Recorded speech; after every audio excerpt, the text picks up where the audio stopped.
let's talk a little bit about side characters. Hey everybody, I'm Michael Christensen, and we've been talking about outlining, and we've been talking about character arcs, and we're going to expand on that by stealing something from The Last Jedi. Don't go away. I'm not here to get into whether we like or dislike Last Jedi. I'm just going to talk about what it does from a scripting perspective. There's a fantastic video on the Just Right YouTube channel, which you can watch right there. That talks about how there are 9 main characters in The Last Jedi, and the 3 main ones, Rey, Poe, and Finn, all have 2 characters who push and pull them in other directions. Poe is probably my favorite example. Poe has a want. He wants to be a hotshot pilot, and Leia is somewhat an enabler of that. She does demote him for going off and doing his brash, headstrong stuff, but then she enables him because the next thing that happens is he turns to her in a crisis and asks if he can get in a cockpit, and she says yes, and then that happens. His need is to learn perspective and to learn to see the bigger picture, and all of that happens when he interacts with General Holdo. General Holdo is not a fan of Poe's antics, does not give him permission to get in the X-Wing, even though he's totally got the same permission from Leia. She doesn't take any of his crap, and that forces him into a more pragmatic position. It forces him to make choices that are flawed and ultimately unsuccessful to try to help his friends. And Holdo ends up serving an example of what to do with your energy in terms of where to put it and how to run command. Finn's arc also does this really well on the page. DJ, the Benicio del Toro character, who, by the way, is never named in the film. They never say his name on screen.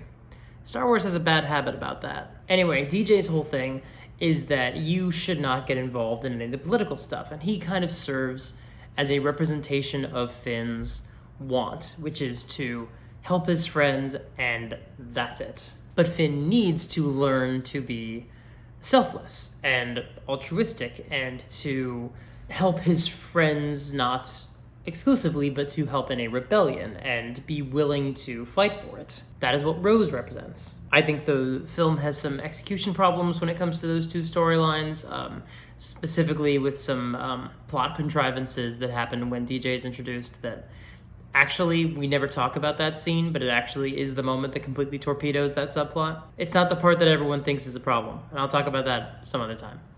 Probably on my blog. But this approach of having main characters pulled in different directions by their side characters is really, really helpful when you're trying to develop your side characters. So at the beginning of this year, I finished the superhero novel, or at least the current draft, that I've been working on for quite some time.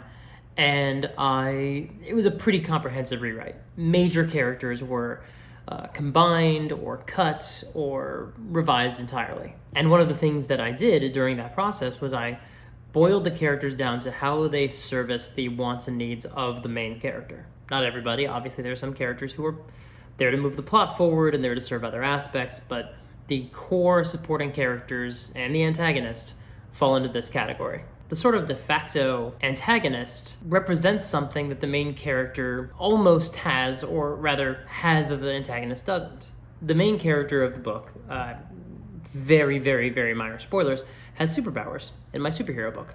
But her goal is to figure out how to use them and then go back to her ordinary life so she doesn't get caught using them or that they don't flare up. The antagonist is a girl who cannot ever blend in. Has very similar powers to the main character, but those powers are always going to keep her from an ordinary life. So in a lot of ways, she represents the want of the main character, which is to blend in. She's going after this other thing. She's going after being a hero because she has no other option. So the main thrust of the antagonist's beef with the main character is that the main character kind of feels like a tourist, whereas the antagonist needs to figure out how to be a superhero in order to have a place in society. On the flip side of that, the best friend of the main character wants to be a hero, and purely for altruistic reasons, which, of course, that is the ultimate arc that this main character is going to go on is learning to be more altruistic. The antagonist represents the selfish aspects of the main character by showing the main character what the main character has that the antagonist can never have. The best friend is in a very similar position to the antagonist, but they're more altruistic, they're more optimistic, they're more hopeful. They don't want an ordinary life, not because they couldn't have one, but because they're more interested in heroism, and that pulls the hero in that direction. So having those main characters, on either side, basically performing a tug-of-war on the main character, and the main character always moving somewhere during the course of the book. In earlier drafts, I had a few extra supporting characters, and even by the end of the first draft, I had phased one of them out because I realized she could not be in the climax. Like, I was writing it so that she could be in the climax, and I realized, no, she's gonna be ancillary or rushed. Like, she shouldn't be in this book at all. So in the second draft, I went out and I cut that character out entirely. And then over the next couple of drafts, I've continued to do that, weaning the list down so that we're at a much more minimal, manageable number of main characters. And using that exercise when writing a story, instead of editing it, would have made that a lot faster. But using that exercise of making sure that every side character represents some aspect of the main character's wants and needs and arc makes it very clear what their purpose is in the story, and then just by them being in the story, you don't have to work that hard to make sure they're doing their job of pushing the story forward.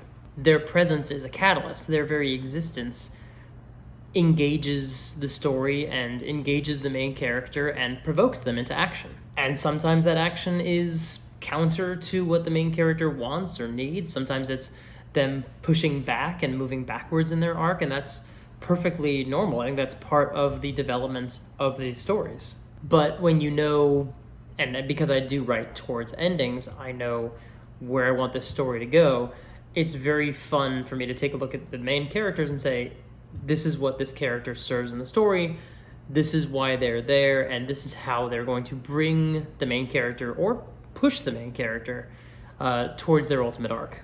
And sometimes, like in the example of Benicio del Toro's character in The Last Jedi, sometimes they're there simply to show up as a counterpoint, to be like the representation of what could be. I think there's a lot of different ways to do it. I think that video is fantastic, and you should definitely check it out.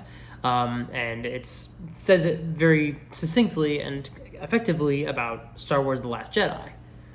But it's also something that I apply to my own writing. I do this with the Wizard novel, which is currently on pause because I'm trying to focus more on the superhero story and the superhero setting, and I'll get more into that in the future. Thank you so much for watching. If you enjoyed the video, leave a like. If you want to comment with your opinions and thoughts and ideas, let me know in the comments. Make sure to ring the bell and also hit the subscribe button, because both of those things make sure that you know when new videos come up, especially the bell, apparently, but also please subscribe. Although, last I checked, I am at 69 subscribers, so like, nice.